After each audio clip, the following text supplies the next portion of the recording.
I'd like to sort of set the stage for my discussion this morning. Here's the Wall Street Journal from today. On the second page, we find a headline that says, "Survey finds parents suffer financially." In the article, it says that the parents living with children under the age of 18 said they are doing all right financially in 2023. That number is down 5% from 2022. And more than a third of the survey respondents, including the parents or people who did not have children, cited inflation as their biggest financial challenge. So what are we talking about this morning? We're talking about rules and regulations and the cost of complying with that. And Mr. Goldbeck, your colleague at the American Action Forum, Mr. Holtz-Eakin, was here a while back, about a year ago, and indicated to us that one of the four main drivers of inflation are rules and regulations. So that's what we're talking about today. The impact of rules and regulations and increased cost. Number one, on causing inflation, and number two, the cost of complying with that with the small businesses itself. So one of the things that we're talking about here, I've got a bill that Regulatory Transparency Small Business Act, what Mr. Phillips doesn't seem to like, but it's a great bill from the standpoint that what it does, it requires agency to include information that a rule will not have a significant economic impact on a sustainable number of small businesses, and its certification process that it will estimate the total cost of compliance per small entity affected by the measure. Mr. Goldbeck, what do you think about that rule or that bill?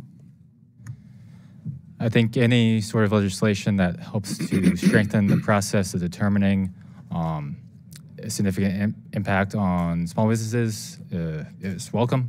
I think there's clear evidence from both Office of Advocacy and some of my panel mates here that agencies are not meaningfully responding to these requirements. You know, we talked a little bit about the cost of these things. I think a cost-benefit analysis to show what the benefit is versus the cost of it. This is why every single rule needs to be looked at very carefully. They may think it's okay, but the overall cost indicates it's going to cost more than the benefit. It may be well-intentioned, but the cost is going to override the actual benefit of what you're trying to do here. This is why it's important that you have these cost-benefit analysis done on every single rule. Now, we talked about thresholds a little bit of how it is implemented. I think we need to have I don't think we need to have a threshold on any of these things when it comes to cost-benefit rules. They need to have every single rule have a cost-benefit analysis on it. What do you think about that, Mr. Smith? I would agree, Congressman. Agencies should be forced to consider all costs, along with benefits of each rule that they engage in. I think that's a fair way to go about it. If a rule is worthwhile, let's have it. If it's not, get it pitched or change it to where it's not going to cost more than actual the benefits of it. So, Mr.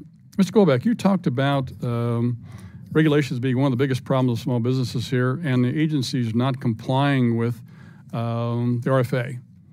How do we enforce the RFA? How do we enforce the rules and regulations? This situation we're talking about this morning here, of forcing them to do their job of estimating costs. So yes, Congressman, in my testimony I talked about the most recent Office of Advocacy report on RFA compliance, and what I found when I looked at it compared to past reports, the agencies came up with only about $73 million in savings, which was far lower than any year in the decade preceding it.